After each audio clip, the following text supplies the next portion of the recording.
야담상회를 찾아주신 선비님들 감사드려옵니다. 야담상회, 오늘의 이야기 시작합니다. 옛날 옛적 조선 중기의 한 한적한 고을에 일찍이 서당 친구였던 오생원과 허초씨가 있었습니다. 이 두 사람은 서로가 기묘하게 대척되는 삶을 살아오고 있었답니다. 오생원은 일찌감치 서책을 붙잡고 있던 시간을 포기하고 장삿길로 우회하여 바닥부터 시작해 종국에는 차곡차곡 알차게 부를 획득하고 비로소 떵떵거리는 알부자가 되어 부족함 없이 지내고 있었지요. 허나 반대로 허초씨는 예전부터 한결같이 책을 곁에 두고 열심히 과거에 정진하였으나 연일 낙방을 거듭하는 통에 가세가 급격히 기울어진 선비였습니다. 비록 지금의 사정은 이리 격차가 벌어진 모양새로 이 두 사람의 엇갈린 모습이 제법 차이가 있다 하지만 늘 지금과 같은 모양새는 아니었습니다. 시간을 거슬러 올라가 보면 어려서부터 매우 영특했던 허초씨는 서당 시절 훈장과 학동들의 칭찬을 달고 지내던 그야말로 신동이라 불리던 아이였습니다. 뛰어난 실력과 더불어 그 성품 또한 올곧고 정의로우니 그의 곁에는 항시 사람들이 모여들었고 늘 인망이 두터운 모습을 보였습니다. 반면 오생원은 큰 두각을 내지 못해 그저 그런 학동 중 하나로 지낼 뿐이었지요. 소시적부터 특유의 꽁한 성격에 기본적으로 질투와 욕심도 심하여 주변 사람들과 잦은 마찰을 빚었고 늘 사람들의 빈축을 사곤 했답니다. 게다가 집안 형편도 여유롭지가 못하였으니 서당 학동들의 공공연한 놀림감이 되어 지내고 있었지요. 실력은 모자랐지만 그 욕심만큼은 어느 누구에게도 지지 않았던 오생원은 어린 마음에 크게 상심하게 되었습니다. 사정이 이렇다 보니 오생원은 늘 어진 성심의 허초씨를 자신의 눈엣가시로 여기며 살아왔습니다. 허초씨가 크게 무언가를 잘못한 것이 없었지만 그를 향한 열등감이 하늘을 찔러 견딜 수가 없을 지경이었지요.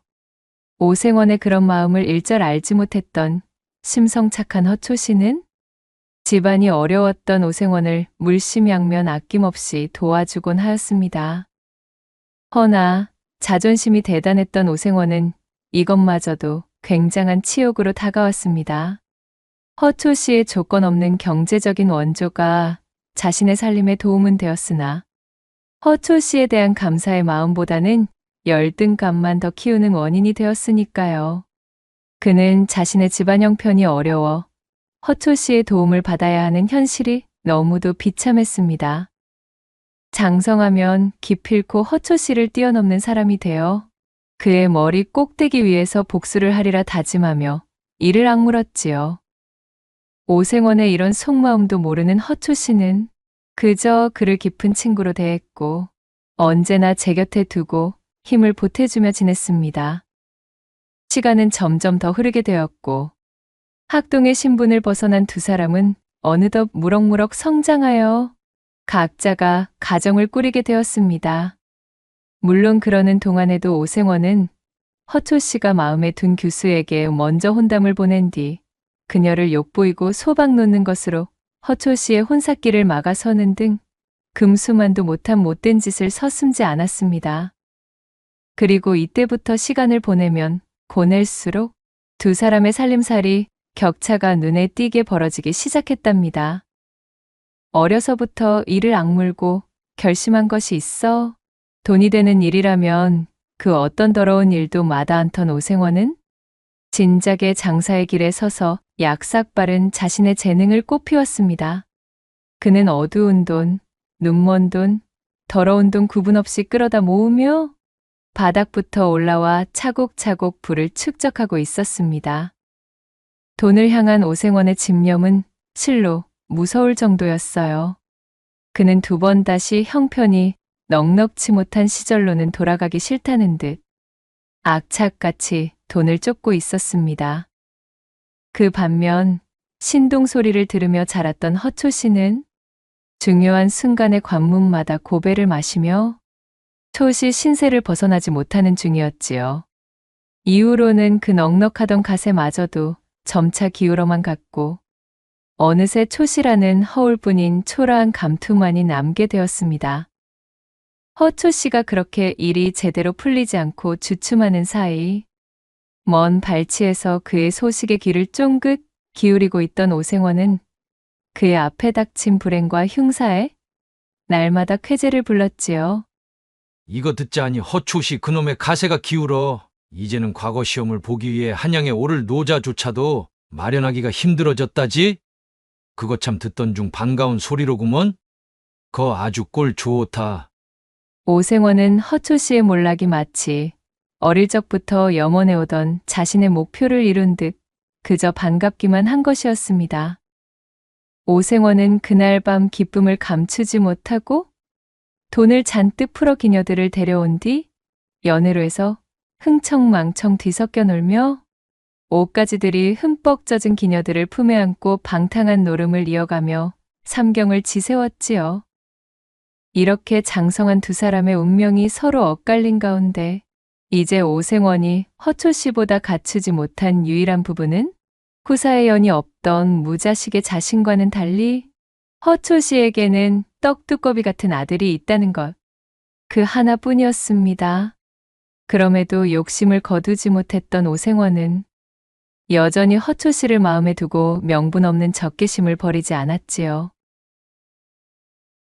어느 한적한 저녁 나절, 곰방대를 빼물고 마당을 바라보며 여유를 즐기던 오생원의 집에 그간은 코빼기도 비추지 않던 허초 씨가 불쑥 찾아들었습니다.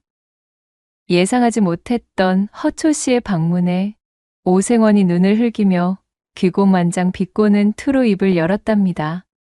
어이구, 이게 누구신가? 그야말로 지체 높은 우리 초시 어르신께서 이 어인일로 이리 누추한 저 오생원의 거처까지 친히 걸음을 다 주셨누. 내일은 해가 서쪽에서 뜨겠구먼 그려?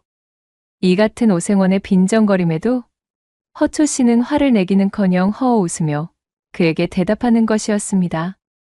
아니, 오생원 이 사람아, 못 보던 사이에 아주 농이 한층 더 심해지셨구먼. 어디 내가 못 올 때라도 왔는가? 이 대체 얼마 만에 우리가 이리 다시 만나는 것인가? 그러지 마시고 우리 이리 얼굴을 마주하게 되었으니 오래간만에 술이나 한잔 나누세나. 허초 씨가 푸근하게 웃으며 너스레를 던지자 그것을 바라보고 있던 오생원의 얼굴이 대번에 구겨졌습니다. 오생원은 예전부터 허초 씨의 저런 모습이 마음에 들지 않았지요.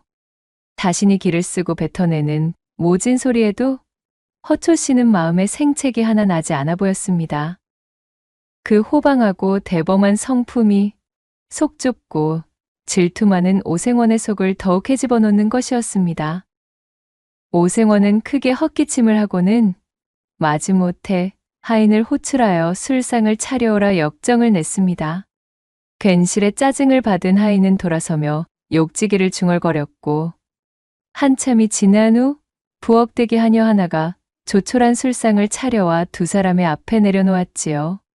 오생원이 미리 하인에게 언질해 놓은 대로 비싸고 좋은 안주거리라고는 찾아볼 수 없는 지독하게도 조촐한 술상이었습니다. 나물 몇 점이 전부였으나 오생원은 그마저도 허초 씨에게 대접하기 아까워 이를 갈고 있었답니다. 허나 허초 씨는 그런 것일랑 아무렇지도 않다는 듯 술상을 받자마자 기뻐하며 외쳤지요. 어이구, 이거 갑자기 찾아와서 신뢰가 많네. 내 한 상 잘 얻어먹겠네. 인사치레를 하고 술잔을 기울이던 허초 씨가 웃으며 입안 가득 탁배기를 털어넣었습니다. 그렇게 한참이 지나자 오생원이 허초 씨에게 물었습니다. 그래, 찾아온 용건이 무엇인가? 자네와 내가 왕래를 끊은 지 제법 된 것으로 아네만 이리 연통도 없이 불쑥 찾아온 것을 보아하니 필경 무슨 부탁을 할 것이 있어 보이는데 말이야. 내 말이 틀렸는가? 오생원의 물음에 허초 씨가 빙그레 웃으며 고개를 끄덕였습니다. 그리고는 깊이 고민하는 표정이 되더니 말문을 열었지요. 자네, 돈을 좀 빌려줄 수 있겠나? 뭐, 돈? 아니, 이 사람이 갑자기 찾아와서 느닷없이 무슨 봉창을 두드리는 소리인가? 돈이라니? 돈이라는 단어를 들은 오생원의 눈썹이 대번에 지네처럼 꿈틀댔습니다. 그의 표정을 바라본 허초 씨는 술 한 잔을 입에 털어놓고는 한숨을 쉬며 말을 이었습니다. 사실은 내가 지병을 앓고 있는 데다가 말일세. 못난 서방을 둔 죄로 이제는 다세마저 좋지 않아 기울고 말았다네. 앞으로 남겨질 아들놈과 아내가 걱정되어 매 밤잠을 설치는 나날이 계속되고 있지. 당장에 떠오르는 사람이 자네뿐이니 내 염치 불구하고 이리 걸음을 하게 되었지 무엇인가. 우리가 어릴 적 서당 친구로 알고 지낸 정이 얕지는 않으니 어떻게 좀 아니 되겠는가? 어흥, 일 없네 그려. 지금은 나도 사정이 힘든 때일세. 겉으로나 번지르르 하지. 속은 골아 터져서 영 실속이 없지 뭐겠는가. 그런가? 내가 보기에는 더할 나위 없이 풍족해 보이네만. 그것이 다 허상이고 헛개비 아니겠는가. 나도 이래저래 아주 들어갈 곳이 많아서 죽겠다네. 버는 만큼 또 나가야 될 것도 많은 법이니까 말일세. 오생원은 소식적 자신이 허초 씨에게 받았던 도움은 일절 생각지도 않았습니다. 그저 바로 지금 이 순간 허초 씨가 자신에게 고개를 숙이며 조아리는 상황이 너무나 고소하여 짜릿한 쾌감을 느끼는 것에만 몰두한 그는 잔뜩 거드름을 피우며 중얼거렸지요. 게다가 오생원에게 돈이란 제 목숨보다도 소중한 것이었습니다. 쉽사리 내어줄 리가 만무했지요. 오생원의 매몰찬 대답을 들은 허초 씨는 하는 수 없다는 듯 기운이 쏙 빠진 목소리로 다시 입을 열었어요. 저기, 그렇다면 말일세. 내 아들 자네도 알지? 내 아들놈만이라도 자네가 데려다가 장사를 좀 가르쳐 주시게나. 이놈이 책을 들여다보는 것은 게을러 입신양명의 기틀을 마련하긴 요원해 보이나. 머리는 제법 영특하여 샘 하나만큼은 아주 뒤똥차게 재빠르다네. 허초 씨는 오생원의 곁으로 바짝 붙어 그의 무릎을 잡고는 통사정을 하며 읍했습니다. 아들놈이라. 모든 것이 허초 씨보다 성공했던 자신이 현재 유일하게 가지지 못했던 바로 그 아들의 존재에 관한 이야기가 나오자 오생원의 이마가 크게 실룩이며 불편한 기색이 감돌았습니다. 오생원은 술잔을 들어 벌컥벌컥 들이키고는 생각했습니다. 대를 이을 아들놈이 있으면 무얼 하나. 가세가 기우로 물려줄 재산 하나 없는 아비가 어디 제대로 된 아비라 부를 수나 있겠어? 안 그래도 아들놈 하나 있는 것으로 유세 떠는 꼬락서니가 아니 꼽던 차에 이것 참 고소하게 되었구만. 말라 비틀어진 나물만 올리라 일러둔 술상에서 젓가락을 깨작거리며 불편한 심기를 비추던 오생원이 속으로 빈정거렸지요. 말이야 바른 말이지. 허초 씨는 아들과 관련하여 오생원에게 거들먹거린 적도 없었습니다. 그저 오생원 본인의 자격지심 때문에 그리 여기고 있었을 뿐이었어요. 이윽고 오생원이 술잔을 들어 한 잔 거나하게 들이키며 말했습니다. 내 본시 여기저기에서 그런 청탁을 받아오는 것이 여러 해 있는 일이라 이거 영 꺼림칙하긴 한데 말일세. 안 그래도 내 장사수완을 배우겠다고 말이야.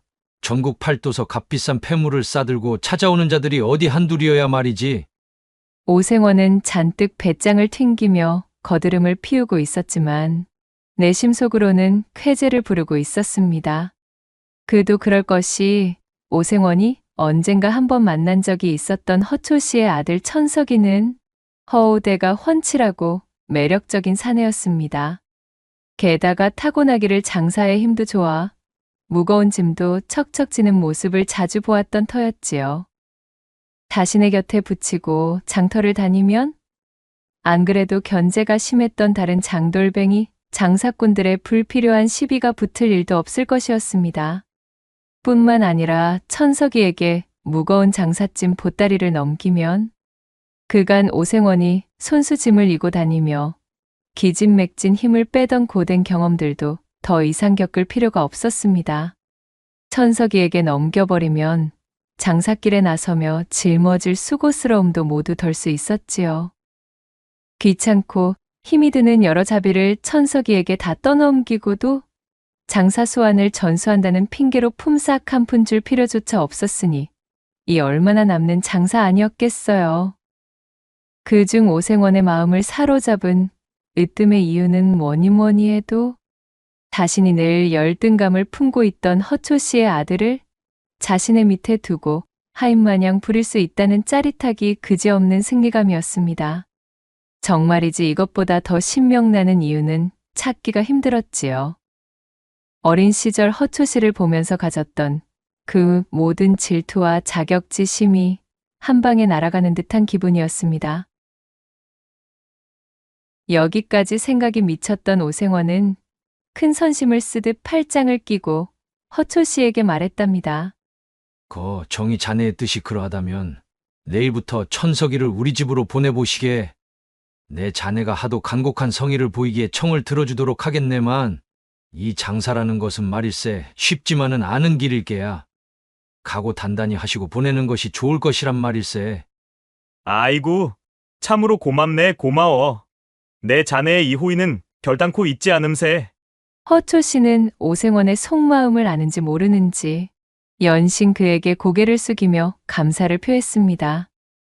그리하여 잠시 후 술자리는 파하게 되었고 허초 씨가 한결 가벼운 발걸음으로 집으로 돌아가자 그의 뒷모습을 바라보고 있던 오생원은 비열한 웃음을 지으며 사랑방으로 들어가 버렸지요. 멍청한 놈. 어디 애비 잘못 만나서 고생하는 아들놈의 얼굴을 보고도 내게 감사하다는 소리가 나오는지 보자. 아니, 영감. 오랜 친구를 만나셨던 거 아니셨어요? 어찌 이리 기색이 언짢아 보이십니까? 후사를 보지 못해 진작에 쫓아내버린 본처 대신으로 젊고 예쁜 맛에 들인 후처가 오생원에게 다가오며 묻자 오생원이 버럭 성질을 내며 일갈했습니다. 못이 어쩌? 친우는 연병을 누가 얼어 죽을 놈의 친우야? 쓰잘데기 없는 소리 하지 말고 싸게 이부자리나 피고 들어누워봐. 이 여편네야. 언제까지 우리 집에 대를 이을 아들놈을 가져다 놓지 않을 셈이여? 내 본처가 그것 때문에 쫓겨났다는 소리도 못 들어보았는가? 오생원의 외침에 무안해져 얼굴이 홍시처럼 붉어진 첩씨를 획 잡아 채 금치미에 거칠게 눕힌 오생원은 속 시끄러운 콧김을 잔뜩 뿜고는 용두질로 그녀를 꾹꾹 눌러대는 밤을 보내기 시작했습니다. 그리고 다음 날 날이 밝은 아침 대바람부터 허초 씨의 아들 천석이가 오생원의 집을 찾아들었습니다. 허초 씨의 부탁대로 오늘부터 본격적인 오생원의 시동 노릇을 하기 위해 찾아온 것이었습니다. 꾸벅 고개를 숙이며 인사하는 천석이를 내려다보던 오생원은 뒷짐을 진 채 헛기침을 쏟으며 거드름 가득한 태도로 입을 열었지요. 너희 아비가 하도 극진히 청하였기에 내 하는 수 없이 너를 드리는 것을 수락했느니라. 내 앞으로 너에게 장사의 기본과 나아갈 길을 알려주도록 할 터이니 곁에서 항시 나를 제대로 보필하며 어깨 너머로 잘 배워보도록 하여라. 알겠느냐? 예, 생원 어른, 여부가 있겠습니까? 부디 맡겨만 주십시오. 미력 하나마 최선을 다할 것을 다짐하고 약속드리겠습니다. 그래. 능력 없는 못난 아비를 둔 너에게 무슨 죄가 있겠느냐? 이것이 다 제 가정을 제대로 건사하지 못한 내 아비가 쌓은 죄건을. 어찌되었든 천석이 내 놈은 나의 밑에서 한 3년만 굴러먹다 보면 그 이후로는 너 혼자서도 밥값 정도는 할 수 있을 수준으로 커 있을 터이니 너무 걱정일랑 말거라. 네, 생원 어른, 앞으로 열성을 다해 보필하겠습니다.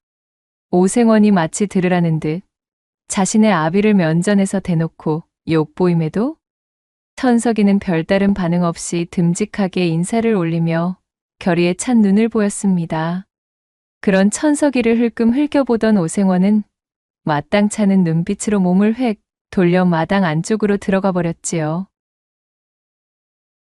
그날 이후로 오생원은 근 달포 동안을 천석이를 데리고 다녔습니다. 이른바 전국 팔도를 돌아다니는 유랑 장사길에 천석이를 동행시킨 것이었어요. 말이 팔도 유랑 행상이었으나 사실 장사미천이라고는 다름 아닌 오생원의 집에서 직접 만든 조악한 가짜 강장 청심환이나 가짜 해구신 검포, 또한 가짜 기력 보양제 등이었습니다. 그것들을 비싼 상품인양 비단보에 잘 말아 포장하여 괴짝에 차곡차곡 쌓아 올린 것을 천석이에게 짊어지게 하였고, 오생원은 앞장서서 단골, 고객들의 집들을 방문하여 기세 좋게 그것들을 팔아댔습니다. 여느 때와 마찬가지로 어느 으리으리한 기와집 앞에 선 오생원은 늘상 왕래하던 사이인 듯 대문을 익숙하게 두드렸지요. 인기척에 하인이 나와 문을 열어주었고, 그렇게 대궐 안으로 들어간 오생원이 집주인과 반갑게 인사를 나누었습니다. 집주인은 그야말로 나이가 지긋한 영감이었지요. 아이고 이보게 오생원, 어찌 이리 걸음이 늦었는가? 내 자네를 기다리느라 눈이 빠지기 일보 직전이었자는가? 어르신, 그간 강령하셨습니까? 그래, 별고는 없었지요. 기사, 제가 항시 공급해드리는 그 강장제를 드시고 별고가 있을 리가 있겠습니까마는. 물론이지. 그렇고 말고. 그나저나 자네, 지난해에 꼭 구해준다던 물건, 이번에야말로 가지고 왔는가? 단단히 기억하고 있겠지. 이번에야말로 반드시 구해놓겠다. 나와 깊이 약조하지 않았는가? 노쇠한 몸으로 장기침을 해대던 영감이 곁에서 부채질을 하며 심드렁이 두 사람의 대화를 듣고 있던 젊은 첩실에게 손짓을 했습니다. 뭔가 중요하고도 비밀스러운, 그러면서도 첩실에게 보여서는 안 되는 거래라도 하는 듯한 낌새였지요. 첩실은 콧방귀를 끼고는 몸을 돌려 방에서 나가버렸고, 그런 첩실의 엉덩이를 음흉한 눈빛으로 훑던 오생원이 대답했습니다. 어이구, 영감님, 입 아프게 말한들 무엇하겠습니까? 안 그래도 내 이놈을 구해놓기 위해 조선팔도 안 나가본 바다와 안 들러본 섬이 없습지요. 진귀하다는 소문이 팔도로 퍼져나가 있는 통에 이 물량이 턱없이 부족하지 뭡니까? 전국서 아저씨가 마른 귀한 물건이지요. 오, 그래. 참으로 고생이 많았네. 어디 좀 보여주시게. 어디 그뿐이겠습니까? 이것을 구해 돌아오는 길에는 해적까지 만나버린 통에 참말로 죽을 뻔하였지요. 이리도 어렵사리 구한 물건이니 가격은 제대로 잘 쳐주셔야 하겠습니다. 자, 천서가 여기 영감님께 우리 물건을 보여드리거라. 오생원의 하명에 천석이 짊어지고 온 짐짝을 열어 비단 보따리를 풀어 보였습니다. 그러자 고급스러운 향나무 상자 안으로 소중하게 감싸둔 기력보양제가 영감의 눈에 들어오는 것이었지요. 저 오랑캐국의 우두머리조차도 감히 마음대로 취하지 못했다는 귀하디 귀한 보력제입니다. 임금 앞으로 들어가는 진상품과 동일한 품질의 것이지요. 아시겠으나 그야말로 부르는 것이 값인 물건임을 명심해 주십시오, 어르신. 오호라. 그래. 내 값은 달라는 대로 쳐줄 터이니 일단 자네가 가지고 있는 물량을 모조리 내게 넘기게. 아이고, 어르신, 그것은 아니 될 말씀입니다요. 저기 한양의 강참판 어르신 댁에도 가져가기로 이미 깊은 약조가 되어 있습지요. 이걸 여기서 영감님께 싸그리 넘겨버리면 저는 뒷감당이 아니 됩니다. 신들린 듯한 말솜씨로 그럴듯한 거짓부렁을 지어내는 오생원의 입담에 영감은 애가 달아 발을 동동 구르며 애걸복걸하는 모양새가 되었지요. 어허, 이 사람아. 곱절로 쳐주겠네. 내게 넘기게나. 아까 보지 않았던가. 이 나이에 저런 젊은 첩을 끼고 사려니 내 하루가 다르게 기력이 부족함을 느끼고 있지 않았겠는가 말이야. 돈이라면 달라는 대로 줄 터이니 사정 좀 봐주시게나. 이러시면 참으로 곤란한디. 다른 사람도 아니고 영감님이시니 내 이번만 특별하게 밀어드리겠습니다. 대신 절대 다른 곳에 소문내시면 아니 되시는 부부님은 또 명심해 주십시오, 어르신. 영감님께 전량을 넘겼다는 풍문이 퍼지기라도 하는 날에는 저는 이제 다시는 영감님과는 거래를 못할 터이니 말입지요. 그렇게 잘 짜여진 각본대로 움직인 오생원이 영감에게 싸구려 가짜 언약을 덤터기 먹여 옴팡지게도 비싼 값에 밀어넣었고, 천석이가 짊어지고 있던 괴짝의 거의 대부분을 소진하게 되었습니다. 가벼운 발걸음으로 영감의 집을 나선 지 조금 지났을 때 자꾸만 뒤를 돌아 방금 전에 기와집을 힐끔거리던 천석이 무겁게 입을 열었습니다. 저 하생원 어른, 제가 무엇을 좀 여쭈어도 되겠습니까? 그래, 말해보거라. 다름이 아니고 방금 파신 기억 보양제 말입니다. 그것은 그저 제가 뜯어온 자포를 말려 집에서 대충 뭉쳐낸 한약 아닌지요. 그런 것을 어찌 저리도 비싼 값으로 팔 수가 있으십니까? 천석이의 말을 들은 오생원이 너무나 한심하다는 표정을 지으며 멈춰섰습니다. 그는 꾸짖듯 천석에게 소리쳤지요. 무엇이 어쩌고 어째? 아니, 이런 세상천지 덜 떨어진 놈 같으니라고는 제 아비를 닮아 융통성이라는 것이 아예 씨가 말라버린 놈이로구만. 이 멍청한 놈아, 본디 장사라는 것이 다 그런 것임을 정녕 모른단 말이더냐? 자네 집미에 진짜 백인 명약을 구해온들 그것이라고 어디 무조건 다 제값을 하는 줄 안다면 큰 오산이니라. 그저 좋은 것이라고 믿고 먹으면 그것이 곧 보양제요 보력제인 것을. 저 영감은 골골대는 몸으로 저토록 젊은 첩실비위를 맞추느라 밤마다 진땀을 빼며 시달리고 있으니 이번 거래로 누이 좋고 매부 좋고 아니겠느냐. 오생원이 침을 튀기며 열변을 토하니 천석이는 실망스럽다는 듯 작게 중얼거렸습니다. 허나 생원 어르신, 그것은 남을 속이는 행위지 않습니까? 아니, 이놈이 그래도 썩 입을 다물지 못할까? 그런 마음가짐으로 무슨 큰일을 배우겠다고. 내 놈은 참으로 부자가 되긴 다 글렀다, 이놈. 화가 나 잔뜩 성을 내며 팔자걸음으로 앞서 걷는 오생원의 뒷모습을 지켜보던 천석이 조용한 목소리로 말했지요. 부자라. 부자 말씀입니까? 천석은 오묘한 표정으로 성큼성큼 앞서가는 오생원을 바라보다 그의 뒤를 따라 걸음을 옮겼습니다. 그러한 일이 있고서도 두 사람은 줄곧 붙어 다니며 장사를 이어나갔지요. 두 사람은 정해진 기한 동안 조선 곳곳을 돌아다니며 장사에 매진하는 것을 게을리하지 않았답니다. 장사 미천으로 잔뜩 마련해둔 갖가지 가짜 보양제들을 몽땅 팔아치워 집으로 돌아올 시기가 되었을 때쯤에는 두둑하게 한몫 생긴 상태였지요.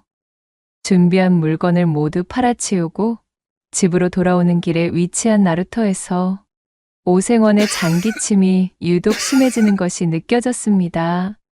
장사를 나서던 때부터 나오던 마른 기침이었는데 지금은 눈에 띄게 심해진 모양새였습니다. 이거야 원, 제 얘기. 해가 갈수록 몸이 약해지는구먼. 자, 서두르자. 이 배를 놓치면 하루를 꼬박 기다려서 배를 잡아야 하니 손해가 이만저만이 아닐 것이야. 예, 생원 어른. 우직하게 자신을 보필하는 천석이의 부축을 받으며 그렇게 그들은 첫 장거리 장사길을 성공리에 마치고 집으로 돌아오게 되었습니다. 함께 다녀보니 오생원의 생각보다도 천석이는 더욱 쓸모가 많았습니다. 처음에는 허초 씨에 대한 자격지심과 억하심정으로 천석이를 낮잡아보고 멀리하였으나 시종일관 성실하고 초심을 잃지 않는 꾸준한 모습에 서서히 그에 대한 마음도 열리고 있었답니다. 오생원은 그 이후로도 천석이를 데리고 곧잘 장사를 나가게 되었고 그렇게 꼬박 3년이라는 시간을 방방곡곡 조선팔도를 누비며 장사를 하며 천석이를 가르치게 되었습니다. 그 시간 동안 오생원의 장사 수완을 알뜰살뜰 흡수한 천석은 이제는 오생원이 시키지 않아도 능숙하게 장사를 할 수 있게 되었지요. 일취월장 수완이 늘어 천석이는 당최 못 파는 물건이 없었습니다. 어느 날은 목표한 금정보다도 훨씬 더 많은 수확을 올릴 때도 있었으니까요. 그러나 돈만을 바라보며 건강을 돌보는 것에 게을렀던 오생원은 계속되는 험난한 장사의 여정길에 노출되어 나날이 건강이 쇠약해지고 있었습니다. 꼬박 3년을 채우고 나니 그의 몸 상태는 매우 악화되었기에 장사 말미쯤에는 차도가 보이지 않을 정도로 좋지 않은 상황이 되어 있었습니다. 장기침으로 시작하던 곧불기가 이제는 뿌리 깊은 기침으로 변질되어 각혈의 빈도마저 잦아지더니 마침내 자리에 드러눕고 만 것이 아니겠어요? 순식간에 앙상해진 몸으로 자리에 몸져 누워있는 오생원에게 한 짐 가득 장사거리를 실어나가 몽땅 팔아치워 엽전을 두둑히 챙겨온 천석이가 다가서며 걱정스레 말했습니다. 생원 어른, 좀 어떠십니까? 어서 쾌차하셔야 또 장사길에 나설 텐데요. 그동안 불평불만 한마디 뱉는 법 없이 자신의 밑에서 3년간 비가 오나 눈이 오나 한결같이 시중을 들어온 천석이를 어느새 신뢰하게 된 오생원은 자신을 찾아온 임종의 순간을 깨닫고는 입을 열었지요. 천서가, 그간 내 밑에서 온갖 툭툭한 일을 견디며 참으로 잘 버텨내었구나. 내가 가진 장사 수법을 너에게 모두 전수하였단다. 이제 나 없이 너 스스로도 충분히 부자가 되어 무너진 너의 집안과 가세를 일으킬 수 있을 것이다. 이제부터는 천석이 네가 나의 상단과 전방들을 맡아 관리하며 그렇게 명맥을 유지해다오. 그리고 우리 집안과 내 후처 역시도 내 잘 부탁하마. 속 깊은 곳에서 끓어오르는 진심을 힘겹게 전한 오생원이 눈물 가득한 얼굴로 천석이를 올려다보며 글썽거렸습니다. 후계자로 삼을 아들 하나 없었던 오생원은 자신을 보필하며 긴 시간을 함께해준 천석이에게 의부사들과도 엇비슷한 감정까지 느끼며 어느새 천석이를 의지하고 있는 자신을 발견한 것이었지요. 그렇게 끓어오르는 기침을 힘겹게 거두며 오생원이 말을 마치자 어찌된 영문인지 그것을 잠자코 듣고 있던 천석의 표정이 차갑게 식어가는 것이었습니다. 흉흉한 눈으로 오생원을 내려다보던 천석이 무겁게 운을 떼었어요. 부자 말씀이십니까? 생원 어른, 저는 그런 식으로는 부자가 되고 싶지 않습니다. 제가 추구하는 길은 음험한 노인네에게 가짜 환약이나 밀어넣으며 거짓된 강장제를 권하는 그러한 방식은 아니죠. 허나 말씀하신 대로 생원 어르신의 후처분 만큼은 그리 걱정하지 않으셔도 될geb니다. 어르신의 말씀이 없으셔도 이미 오래전부터 제 선에서 잘 보살펴드리고 있었으니까 말이죠. 천석이의 의미심장한 말에 오생원이 대체 이것이 무슨 소리인가 싶어 어리둥절하던 그때 마침 방문을 두드리며 오생원의 후처가 들어왔습니다. 그녀의 손에는 오생원에게 먹일 약사발이 담긴 소반이 들려 있었지요. 처음에는 사이좋게 부부 생활을 영위하고 있었지만 전처와 마찬가지로 후처인 그녀에게도 도무지 상기가 찾아올 기미를 보이지 않자 이에 크게 실망한 오생원은 그녀를 구박하며 나날이 모질게 대하고 있던 참이었습니다. 허나 다행인지 불행인지 후처는 그 천성이 곱고 어지럽기에 오생원의 몹쓸 구박을 묵묵히 감내하며 지금까지 그를 제아비로 따르고 있었지요. 두 여인 모두에게 후사를 기대할 수 없었음에 오생원은 모든 것을 체념하고 포기하려던 참이었습니다. 여보, 좀 어떠셔요? 이 약을 좀 들고 어서 쾌차하셔야지요. 여기 약을 우욱. 아니 그런데 이게 무슨 일이겠어요? 오생원에게 약사발을 내려놓으며 앉던 젊은 후처가 탕약의 후텁지근한 냄새를 맡더니 갑자기 헛구역질을 하는 것이 아니겠어요? 그 모양새가 여느 헛구역질과는 달랐음을 한눈에 알아차릴 수가 있었답니다. 자리에 누워있던 오생원이 그것을 알아차리고는 두 눈을 부릅뜨며 말했습니다. 뭐시여? 아니 이게 무슨... 언제부터요? 몇 달이나 되었는가? 그의 추궁에 화들짝 놀란 젊은 부인은 그저 고개만 떨굴 뿐 말이 없었습니다. 그때 천석이가 오생원의 말을 가로채며 입을 떼었습니다. 어르신의 씨가 아니니 안심, 아니 관심은 끄셔도 좋습니다. 아마도 이제 석 달 차 되었을geb니다. 지피는 밤으로 셈을 해보면 아마 그쯤일 테지요. 3년간 장삿길에 나서며 자신의 젊은 처와 합방한 적이 일절 없었던 오생원이 천석이의 말에 돌아가는 상황을 퍼뜩 알아차렸지요. 어쩐지 밤만 되면 후처가 묘하게 자신이 잠들기만을 기다리는 눈치를 보인다 싶었는데 이런 속사정을 숨기고 있었을 줄은 몰랐던 것입니다. 털썩같이 믿고 있었던 임종을 앞두고서야 자신을 돌아보며 인정해주려 하였던 천석이가 자신의 후처와 야음을 틈타 몰래 정본을 낸 것도 모자라? 그래, 그 씨앗까지 잉태하게 되었다니요. 참으로 기가 차고 코가 막힐 노릇이었습니다. 아니 뭐시라? 이 이놈이 내 놈이 감히 내쳐와. 믿었던 도끼에 발등이 찍힌 분노에 핏발 가득 선 눈으로 무섭게 천석이를 올려보던 오생원이 깊은 기침을 하며 소리쳤습니다. 부들부들 떨리는 손으로 천석이의 멱살을 쥐려 했지만 병든 몸이 그의 뜻대로 움직여줄 리가 없었어요. 그런 오생원의 몸부림을 묵묵히 바라보고 있던 천석이는 아무런 표정도 없이 침착한 목소리로 말을 이어나갔습니다. 생원 어른께서 일찍이 저희 아버지를 하대하며 괄시해온 것을 저는 이 집에 들어오기 전부터 모두 알고 있었습니다. 소시적 제 아버지의 도움을 받아 생원 어른께서 본인의 집안을 일으키고도 정작 저희 아버지가 도움이 필요할 땐 냉랭히 외면하셨던 것 또한 잘 알고 있지요. 생원 어른, 일전에 저를 향해 부자가 되긴 글러먹은 놈이라 칭하신 적이 있으시지요. 허나 저는 생원 어른과는 조금 다른 길로 걸었을 뿐 부자가 된다는 최종 목표는 다르지 않았습니다. 제가 부자가 되는 방식은 바로 이런 식이었으니까요. 저는 이 집안의 모든 것을 물려받을 적법한 후배가 끊긴 이 집안을 취하여 제 것으로 만들 작정입니다.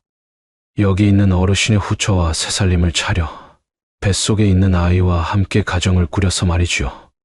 언제부터 담아왔는지도 모를 천석이의 진심이 담긴 잔잔한 분노에 오생원은 할 말을 잃은 채 입만 벙긋거릴 뿐이었습니다.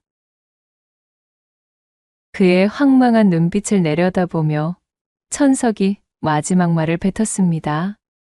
생원 어른, 본디 장사라는 것이 이런 것 아니겠습니까? 제게 그리 가르치지 않으셨습니까? 누이 좋고 매부 좋은 것이 바로 장사의 기본이라고 말이지요. 가르침대로 행하고자 하였던 것이니 너무 노여워는 마시기 바라겠습니다, 어르신. 이놈! 부엉이가 구슬프게 우는 삼경의 시각, 치밀어 오르는 화를 주체 못한 오생원은 그날 밤을 넘기지 못하고 그렇게 원통하게도 눈을 감아버렸습니다. 임종의 순간을 맞이한 오생원의 얼굴에는 설명할 수 없는 회환과 절망감, 그리고 참회인지 원통인지 헤아릴 수 없는 눈물 한 줄기가 맺혀 있었답니다. 대를 이을 자식이 없었던 오생원의 장례를 성대하게 치러준 천석이는 생전 오생원의 부자론에 대한 조언대로 그가 이룬 모든 것을 취하여 투철한 장사꾼으로서의 면모를 유감없이 발휘하였습니다. 자신의 아이를 잉태한 그의 젊은 처와 부부의 가약을 맺고 오생원이 한평생 긁어모은 재산을 손쉽게 차지하여 기울어가던 허초 씨의 가세를 단숨에 일으켰을 뿐 아니라 그간 핍박받으며 모진 구박 속에 살던 후처에게 날개를 달아주어 그녀가 행복할 수 있도록 최선을 다하였고 후처 역시도 자신에게 어질게 대해주는 천석이를 새로운 지아비로 모시며 그렇게 행복한 삶을 꾸려나갔다 전해지고 있사옵니다. 구독과 좋아요, 댓글로 야담상회를 응원해 주셔요. 늘 잊지 않고 야담상회를 찾아주시는 선비님들 시청해 주셔서 참으로 감사하옵니다.